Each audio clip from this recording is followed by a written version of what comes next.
இந்த வீடியோல Naruto Shippuden season 6ல இருந்து பார்க்க போறோம். ஆக்சுவலா இந்த சீசனை பொறுத்த வரைக்கும் இதுக்குள்ளேயே 4 ஆர்க் வரும். அது போக எந்த ஆர்க்கோடையுமே கனெக்டிவிட்டி இல்லாத ஒரு 6 எபிசோட்ஸ் வரும். இப்போ நம்ம பார்க்க போறது இந்த சீசனோட ஃபர்ஸ்ட் ஆர்க்கான Itachi pursuit mission arc episode 113. ஒரோச்சிமாருவோட மறைவிடத்துல காட்டுவாங்க. ஒரோச்சிமாரு இப்ப இருக்க கென்யுமாருவோட உடம்பு கொஞ்சம் கொஞ்சமா ஒரோச்சிமாருவை ரிஜெக்ட் பண்ண ஆரம்பிக்கும். ரொம்ப நெருங்கியாச்சு, இன்னும் கொஞ்சம் தான் அப்படின்பா ஒரோச்சிமாரு. சுனின் எக்ஸாம்ல த ஃபாரஸ்ட் ஆஃப் டெத்துக்குள்ள போனாங்களையா, அந்த விஷயங்கள் நடந்து 3 வருஷத்துக்கு மேல ஆச்சு அப்படின்பா காபுட்டோ. அந்த விஷயங்களை பிளாஷ் பண்ணி காட்டுவாங்க.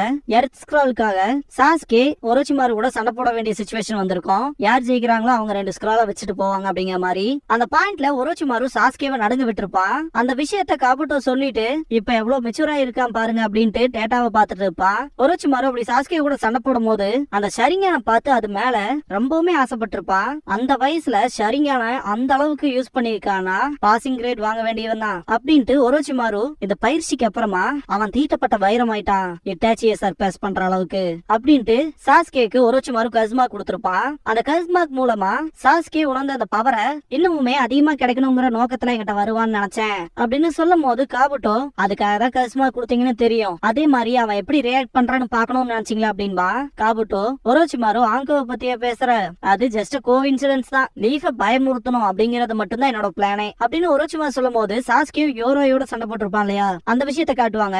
யோரோய் அவனோட பவரை வச்சு கம்ப்ளீட்டா சாஸ்கேயோட சக்கராவை எடுத்ததுக்கு அப்புறமா கஸ்மாக்கோட பவரை யூஸ் பண்ணி ஆகணுங்கிற கட்டாயத்துக்கு வந்தான் அப்படின்னு ஒரோச்சிமாரு சொல்லும் போது பாஸ்ட்ல இருந்த ஒரோச்சிமாரு உனக்குள்ள ஒளிஞ்சிருக்க அந்த பவரை வெளியே கொண்டு வா அப்படின்ட்டு இருப்பான். சாஸ்கே டான்சிங் லீப் ஷேடோ பண்ணும்போது கஸ்மா கொஞ்சம் கொஞ்சமா வெளியே வர ஆரம்பிக்கும். அப்பவே தலைவார கண்ட்ரோல் பண்ணிருப்பான். இதை பார்த்து ஒரோச்சிமாரு ஷாக் ஆயிருப்பான். லயன்ஸ் பேரேஜ் அப்படிங்கிற விஷயத்த பண்ணிருப்பான் சாஸ்கே. இந்த விஷயங்களை எல்லாம் பார்த்துதான் ஒரோச்சிமாரு உயர்ந்திருப்பான். பிரசன்ட்ல இருக்க ஒரோச்சிமாரு கஸ்மாக்க வேண்டான்னு விட்டு தள்ளனா அவன் அவனோட ஷரிங்கான யூஸ் பண்ண விதங்கள்லாம் இருக்கே அப்படின்ட்டு பயங்கரமா அப்ரிஷியேட் பண்ணுவான். ஷினோபி மெச்சூர் ஆகுறானாலே அதுக்கு காரணம் அவன் போற ஆக்சுவல் பேட்டில் தான் அப்படின்மா காபுட்டோ. சுனின் எக்ஸாம்ஸ கண்டினியூ பண்ண வச்சீங்களே அதுதான் நல்ல ஐடியா அப்படின்ட்டு காபுட்டோ மெடிசன்ஸ கொடுப்பான் ஒரோச்சிமாருவுக்கு. காரா கூட சண்டை போடும் போது சாஸ்கே வேற லெவல்ல இம்ப்ரூவ் ஆயிருப்பான். அதெல்லாம் பார்த்து இதுக்கப்புறமாவும் லீப் ஃப்ரிஞ்சாவ கூட அவனை வச்சுக்க கூடாது அப்படின்ட்டு தான் கூட கூட்டிட்டு போகணுங்கிற ஆசைக்கு வந்திருப்பான். என் அளவுக்கு யாருனாலே அவனை ட்ரெயின் பண்ண முடியாது, அவன் மனசுல இருக்க இருள புரிஞ்சுக்க முடிஞ்ச நான் ஒருத்தன் தான் அவனுக்கு கரெக்ட் அப்படின்ட்டு மெடிசனை குடிப்பான் ஒரோச்சிமாரு. அப்புறம் உங்கள மாதிரியே மாத்திரக்கும் வேற ஆள் இல்ல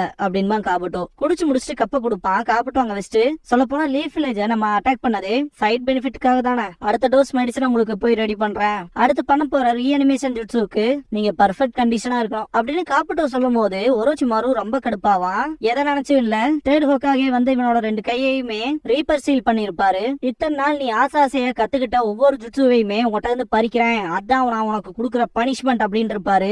அந்த கிழட்டு பய அவன் மட்டும் குறுக்கால வரலைனா என்னோட ஜுட்ஸுல என்கிட்ட இருந்து போயிருக்காது, அதுதான் ரீஅனிமேஷனை ரொம்ப தூரம் தள்ளி போக வச்சது. ஆனா இப்போ அப்படின்ட்டு லைட்டா சிரிச்சுட்டு எல்லா ப்ரிப்பரேஷன்ஸுமே முடிஞ்சது, அப்புறம் என்னோட பிளானுமே கடைசி ஸ்டேஜ்ல இருக்கு, எதிர்பாராத விபத்து இப்ப அற்பமான பரிசை கொடுக்க போகுது, கடைசியா உன் உடம்பு எனக்கு சொந்தமாக போகுது சாஸ்கே அப்படின்பா ஒரோச்சிமாரு. சாஸ்கே கண்ண முடிப்பான்.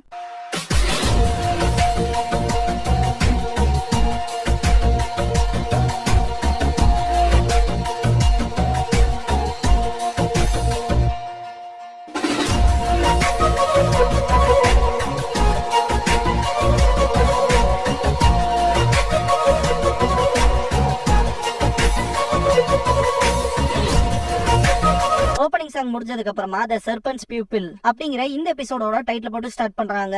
ஹோகாகே ஆபீஸ்ல காட்டுவாங்க. லேடி சுனாடே பயங்கரமா கத்திட்டு இருப்பாங்க. இன்னுமே போன ஆன்போ கிட்ட இருந்து எந்த ஒரு மெசேஜுமே வரல. சொல்ல போனா ஒரோச்சிமாருவோட ஆட்களையுமே அடிச்சு துரத்தியாச்சு. இன்னுமே ஏரியில 3 டேல்ஸ் அப்படியே இருக்கு, அது பெரிய பிரச்சனை அப்படின்னு கத்திட்டு திங்க் பண்ணிட்டு இன்னொரு டீம் அனுப்ப சொல்லுங்க, அதிக முக்கியத்துவத்தை கொடுக்க சொல்லுங்க அப்படின்பாங்க சுனாடே. ஆன்போவை சேர்ந்த அந்த பர்சன் கிளம்பிடுவாரு. சுனாடே கடுப்பாவாங்க. திரும்ப ஒரோச்சிமாருவோட மறைவிடத்துல காட்டுவாங்க. நான் பண்ண எல்லாமே இதுக்காக தான், என் இலக்குக்கு குறுக்க இருக்க டார்க்னஸ் மொத்தத்தையும் கிளியர் பண்ணும் அப்படின்ட்டு ஒரோச்சிமாருவும் இட்டாச்சியும் ஒன்னா அக்காட்சுக்கில இருந்திருப்பாங்க இல்லையா, அந்த டைம்ல நடந்த விஷயத்த நினைச்சு பாப்பா.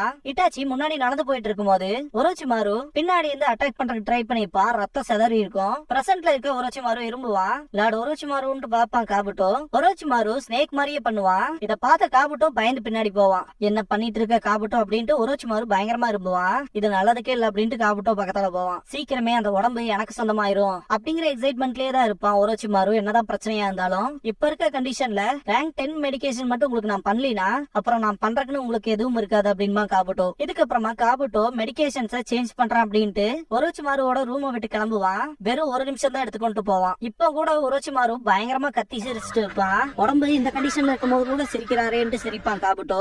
அவரோட வில்னாலதான் அவர் இப்படி இருக்காரு. அதனாலதான் லார்ட் ஒரோச்சிமாருவோட சைட விட்டு நான் எங்கேயுமே போறது இல்ல. ஒகாகேவ கொன்னப்ப, காசேகாகேவ கொன்னப்ப, லீஃப் வில்லேஜ மொத்தமா அழிக்க ட்ரை பண்ணப்ப, ஈவன் லெஜெண்டரி சனினான சுனாரே ஜிராயா கூட சண்டை போட்டப்ப கூட நீங்க பயப்பட்டு நான் பார்த்ததே இல்ல. உங்களோட இலக்குகள் மட்டும்தான் எல்லாமே. ஆனா இப்போ இந்த பாயிண்ட்ல நீங்க எந்த அளவுக்கு வளர்ந்திருக்கீங்கன்னு நினைச்சு நான் பயப்படுறேன் லார்ட் ஒரோச்சிமாரு. பிளான் படி மட்டும் இப்படியே போச்சுன்னா 5 காகேன்னு மட்டும் இல்ல என்டையர் கான்டினென்ட்டே உங்க காலுக்கு கீழே லார்ட் ஒரோச்சிமாரு. சாஸ்கேவோட உடம்ப நீங்க எடுத்ததுக்கு அப்புறமா அப்படின்ட்டு போவான் காபுட்டோ. இதுக்கப்புறமா சாஸ்கேவை காட்டுவாங்க. அவனும் இட்டாச்சியை பத்தி தான் திங்க் பண்ணிட்டு இருப்பான். இட்டாச்சி அவனோட குணாய் ஜுட்சுவை எப்படிலாம் பண்ணிருக்கான்னு சொல்லி சாஸ்கே ஓரமா நின்னு பாத்திருப்பான். அதே விஷயங்களை மொத்தமா அவன மாதிரியே பண்ணிட்டு சிடோரி ஸ்ட்ரீம் பண்ணுவான். மொத்த இடத்தையுமே சதற விடுவான். அவனுக்கு முன்னாடி ஒரு பட்டாம்பூச்சி போகும். சாஸ்கே மனசுல இருக்க இட்டாச்சியை வெட்டுவான். அது மொத்தமா கருகும். சாஸ்கே இங்க இருந்து வெளியே போகும்போது அங்க சுத்திட்டு இருந்த பட்டாம்பூச்சி கேண்டில் லைட்ல மாட்டி எரிஞ்சு சாம்பலாயிரும். ஒக்காகே ஆபீஸ்ல காட்டுவாங்க. அந்த ரிப்போர்ட்டை பத்தி தான் சொல்றேன்னு சொல்லி கேட்பாங்க சொன்னாடே. சீசனே ஆமான்ட்டு இப்ப ஏரிக்கு அனுப்பிச்சுட்டு இருப்பாங்களே ஒரு ஸ்குவாட. அவங்க சொன்னபடி ஏரிக்கு போய் பார்த்தா அவங்க அங்க இருக்க வேண்டிய ஆன்வல் பிளாக் ஆப்ஸ் இல்ல, கூடவே 3 டெயில்ஸும் காணாம போயிருச்சு அப்படிங்கிற விஷயத்த சீசனே ரிப்போர்ட் பண்ணுவாங்க. 3 டெயில்ஸ் கைய விட்டு போனதுக்கு காரணம் நாங்க சீல் பண்றதுல ஃபெயில் ஆனனாலதான். இப்ப வரைக்குமே இதை யார் பண்ணாங்கன்னு தெரியல அப்படின்பாங்க சீசனே. சுனாடே எந்திரிச்சு போவாங்க. இதே சந்தேகம் தான் சுனாடேக்குள்ளயும் இருக்கும். இவ்வளவு ஷார்ட் டைம்ல 3 டெயில்ஸ டிஃபீட் பண்ணி கூட்டிட்டு போற அளவுக்கு யாரு இருக்கா அப்படின்னு அக்காட்சுகி அப்படின்பாங்க. ஒரோச்சிமாருவோட மறைவிடத்துல ஆல்ரெடி ஒரு மங்கூஸ் போய் ஒளிஞ்சிருக்க மாதிரி காமிச்சிருப்பாங்க. கரெக்டா ஒரு எலி வரவும் அதை வேட்டையாடி தன்னோட குழந்தைகளுக்கு கொடுக்கும். அதோட குகைக்குள்ள போகும்போது அதை விட பயங்கரமான பாம்பு அதை வெளியே இருந்து பார்க்கும். அதாவது இங்க என்ன மீன் பண்ண வராங்கன்னா யார் பலமா இருக்காங்களோ அவங்கதான் வாழ முடியும் அப்படிங்கிற விஷயத்த காட்டுறதுதான் இப்படிப்பட்ட விஷயங்கள் எல்லாம் பண்றாங்க. சர்வைவல் ஆஃப் த ஃபிட்டஸ்ட் அப்படின்னு சொல்லி படிச்சிருப்போம் இல்லையா, அதை புரிய வைக்கிறதுக்கு ட்ரை பண்றாங்க. ஒரோச்சிமாரு சிரிச்சுட்டு இந்த வழிதான் ரீஅனிமேஷனுக்கான பிரைஸா இருக்க போகுது. ஆனா இதெல்லாம் நான் அடைய போற அந்த பெரிய விஷயத்த கம்பேர் பண்ண போனா ஒண்ணுமே கிடையாது அப்படின்ட்டு பயங்கரமா சிரிப்பான். இரும்புவான். வாயில இருந்து பிளட் வரும். திடீர்னு பார்த்தா ஒரு லைட் பீம் ஒரோச்சிமாருவை அட்டாக் பண்ணிருக்கோம். ஒரோச்சிமாரு இப்படிப்பட்ட சக்கர நேச்சரா, இந்த அளவுக்கு சக்கர நேச்சரை மாத்திர அவன் எவன்டா அப்படின்ட்டு பாப்பான். ஒரோச்சிமாருவுக்கு ரூம்கான கதவை தாறுமாறா வெட்டுற மாதிரி இருக்கும். பார்த்தா சாஸ்கே வந்து நிப்பான். சாஸ்கே பண்ற இந்த ஜுட்சுவை சிடோரி ஷார்ப் ஸ்பியர் அப்படின்பாங்க. இத 1000 பேர்ட்ஸ் ஷார்ப் ஸ்பியர் அப்படின்னு சொல்லுவாங்க. எதிர்பார்த்தேன் நீ வருவன் அப்படின்னு ஒரோச்சிமாரு. சாஸ்கே இதுக்கப்புறம் நீ எனக்கு கத்து கொடுக்கறதுக்கு ஒண்ணும் இல்ல, இதயமற்றவனா என்ன பாக்கணும்னு நினைச்சில, இப்ப பாப்பா அப்படின்பா. கூரன் ஒரோச்சிமாருவை பார்க்க வந்தப்ப சாஸ்கேவோட எபிலிட்டி எந்த அளவுக்கு இம்ப்ரூவ் ஆயிருக்குன்னு செக் பண்றதுக்காக ஒரோச்சிமாரு டெஸ்ட் வச்சிருப்பான். எல்லாத்தையுமே மோசமா தான் அடிச்சிருக்க, யாரையுமே கொல்லல, முட்டாள்தனமா இருக்கு அப்படின்னு இருப்பான். சாஸ்கே யார கொல்லணுமோ அவங்கள கொன்னா போதும் அப்படின்பா. நீ இட்டாச்சியவே கொல்லணும்னாலும் இதயமற்றவனா இருக்கணும் அப்படின்னு இருப்பான் ஒரோச்சிமாரு. அவன் முன்னால நான் எப்ப நிக்கிறனோ எனக்கு தேவையோ இல்லையோ நான் இதயமற்றவனா ஆயிருவேன் அப்படின்னு சாஸ்கே சொன்ன விஷயங்களை காட்டுவாங்க. ஒரோச்சிமாரு ரொம்பவுமே கஷ்டப்படுவான். இப்போ நான் உன்னை விட ஸ்ட்ராங்கா இருக்கேன், நான் எதுக்கு ஏன் உடம்பு உனக்கு கொடுக்கணும் அப்படின்னு சாஸ்கே கேட்கவும் தைரியம் தான் போ, நீ அனுபவம் இல்லாத உச்சிகா தான் இப்பவுமே அப்படின்னு ஒரோச்சிமாரு சொல்லவும் நான் மட்டும் அனுபவம் இருக்க பர்சனா இருந்தா நீ எல்லாம் என் முன்னாடி நிக்க கூட முடியாது இல்லையா அப்படின்னு கேட்பான் சாஸ்கே. மெயினா ஃபாஸ்ட் ஆஃப் த டெத்ல ஃபர்ஸ்ட் டைம் சண்டை போடும் போது என்னோட அனுபவத்தை நீயே பாத்திருப்பே அப்படின்னு சொல்லுவான் சாஸ்கே. ஆக்சுவலா ஒவ்வொரு இடத்துலயுமே என்னென்ன பண்ணணுங்கிற விஷயத்த ப்ராப்பரா திங்க் பண்ணிருப்பான் சாஸ்கே. நகரங்கிறதுக்காக தன்னைத்தானே தாக்கிக்கிட்டது, அதுக்கப்புறமா 5 ஸ்டைல் டிராகன் ஃபிளேம் ஜுட்சு பண்ணது, சொல்ல போனா ஒரோச்சிமாருவை கொல்ற லெவலுக்கு போயிருப்பான். இதுதான் எனக்கு வேணும்னு திங்க் பண்ணிருப்பான் ஒரோச்சிமாரு அப்ப கூட. பிரசன்ட்ல இருக்க சாஸ்கே இந்த கர்ஸ்மார்க் மூலமா என்ன கட்டுப்படுத்தலாம் தானே பார்த்த அப்படின்னு சொல்லவும் சவுண்ட் 4 வந்து சாஸ்கேவை கூட்டிட்டு போறதுக்கு ட்ரை பண்ணிருப்பாங்க இல்லையா. தாயுயா விளையாட ஒரோச்சிமாரு கிட்ட வந்தா உனக்கு அதிக பவர் கிடைக்கும்லாம் பேசியிருப்பா.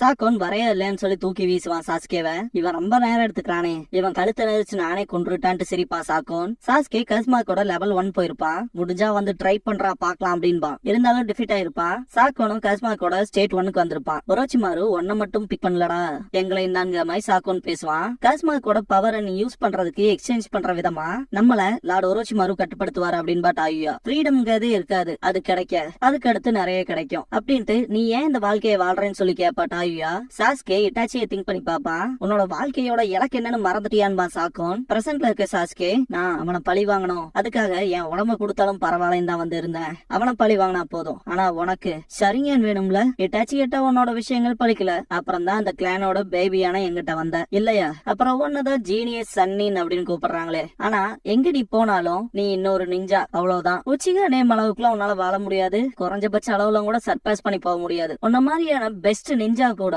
உச்சிகாவை சேர்ந்தவங்களுக்கு ஆர்டினரியான பர்சன் தான். அப்புறம் உன்னால என்ன பண்ண முடியுது? ட்ரக்ஸ் மூலமா உன்னோட உடம்ப அந்த மெடிகேஷன்ஸ்லயே வச்சுட்டு ஒரு உடம்பு விட்டு இன்னொரு உடம்புக்கு போயிட்டே இருக்க கேவலமா, அதுவும் உச்சிகாவோட பவர்ஸ்க்காக. ஒரு உச்சிகாவா உன்னை நான் பார்க்கும் போது ரொம்பவே பரிதாபமா இருக்க. அதெல்லாம் விட முக்கியமா உன்னோட ஸ்டைல எனக்கு பிடிக்கல. அப்படிங்கும் போது ஒரோச்சிமாரு ஏகப்பட்ட லேப் விஷயங்கள் பண்ணிருப்பாங்களே, அதெல்லாம் காட்டுவாங்க. உன்னோட இலக்கு தான் என்ன? எக்ஸ்பெரிமெண்ட்ஸ் பண்றதுக்காக ஒரு மறைவிடத்துல இருந்து இன்னொரு மறைவிடத்துக்கு குதிச்சுக்கிட்டே இருக்க. உன்னோட மோசமான எக்ஸ்பெரிமெண்ட்ஸ் பண்ற, மனுஷங்களோட வாழ்க்கையில விளையாடுற, ஒண்ணுக்கு எடுத்து ஒண்ணுன்னு. ஆனா இந்த உலகத்தோட ஒழுங்க அவிழ்க்க முயற்சிக்காத சொல்லிக்கிற, மற்றவங்களோட வாழ்க்கையில விளையாடுற, அதுவும் உன்னோட ஸ்டூபிடான செல்ஃபிஷ் ரீசனுக்காக. சாஸ்கே அவனோட பேரண்ட்ஸ் எல்லாம் இழந்ததுக்கு அப்புறமா அவன் அண்ணனான இட்டாச்சி கிட்ட எதுக்காக இதெல்லாம் பண்ண அப்படின்னு சொல்லி கேட்கும் போது, என்னோட எபிலிட்டிஸ டெஸ்ட் பண்றக்க அப்படின்னு இருப்பான். என்ன உன்னோட எபிலிட்டிஸ டெஸ்ட் பண்றக்கா? இதுக்குதான் பண்ணியா? இதுக்காக தான் எல்லாத்தையும் கொன்னையா அப்படின்னு சொல்லி சாஸ்கே கேட்கவும், ஏன்னா அதான் முக்கியம் அப்படின்னு இருப்பான் இட்டாச்சி. ஆக்சுவலா இட்டாச்சி அவனுக்கு தேவையான செல்ஃபிஷ் ரீசனுக்காக தான் உச்சிகா கிளான சேர்ந்த எல்லாத்தையுமே கொண்டிருப்பான். அதே விஷயத்த தான் ஒரோச்சிமாருவும் பண்றான். அவனோட செல்ஃபிஷ் ரீசனுக்காக மற்ற மனுஷங்களோட வாழ்க்கையோட விளையாடுறான் இல்லையா? அதனாலதான் சாஸ்கேவுமே ஒரோச்சிமாரு மேல கடுப்பாவான். இந்த அளவுக்கு வெறுப்போட பேசுவான். என்ன வெறுப்படைய வச்சுட்டு அப்படின்ட்டு ஒரோச்சிமாருவ சாஸ்கே கொல்ல போகும்போது ஒரோச்சிமாருவோட வாயில இருந்து ஜெயண்ட் ஒயிட் ஸ்கேல் ஸ்னேக் போகும். இதுதான் உன்னோட ட்ரூ ஃபார்ம் இல்ல, அடையாளமே கண்டுபிடிக்க முடியல. ஒரு உடம்பு விட்டு இன்னொரு உடம்புக்கு தாவிட்டே இருக்கதானே, ஒண்ணுக்கு அடுத்து ஒண்ணு எக்ஸ்பெரிமெண்ட் பண்றக்காக. கடைசியா அப்புறம் இப்படி ஆயிட்ட அப்படின்னு சாஸ்கே சொல்லிட்டு இருக்கும் போதே ஒரோச்சிமாரு, சாஸ்கே நீ எனக்கானவன் ஆயிட்ட, உன் உடம்பு எனக்கு கொடுத்துருன்ட்டு அட்டாக் பண்ண வருவான். சாஸ்கேவோட கண்ணுல ஒரு துளி பயம் இருக்காது. ஒரோச்சிமாருவோட ட்ரூ ஃபார்ம்ல இருந்து வர நிறைய ஸ்னேக்ஸ வெட்டி எறிவான். ரொம்ப தூரம் பின்னாடி போயிட்டு அவனோட ஷர்ட்டை ரிமூவ் பண்ணுவான். தரையில படபடக்கிற பாம்பு காத்துல பறக்கிற மாதிரி கனவு காணுமா? அவ்வளவு மோசமா விரும்புறியா? கூட்டுல இருக்க சின்ன பறவைகளை தேடி போற மாதிரி. ஆனா நீ இறையா தேர்ந்தெடுக்கப்படுவ. வானத்துல உயர பறக்கிற பருந்துகளோட கண்களால வானத்துல பறக்க தயாரா இரு அப்படின்பா சாஸ்கே. வெளியே மங்கூசா அட்டாக் பண்றதுக்கு போன ஸ்னேக்க கழுகு புடிச்சிட்டு போற மாதிரி காட்டுவாங்க. இங்க என்ன விஷயத்த சொல்ல வராங்கன்னா, ஒரோச்சிமாரு பாம்புனா சாஸ்கே கழுகு. ஒரோச்சிமாருவை விட ஒரு மடங்கு மேன்மையானவன் அப்படின்னு காட்டுற மாதிரி. ஒரோச்சிமாரு சாஸ்கேன்னு கத்துவான்.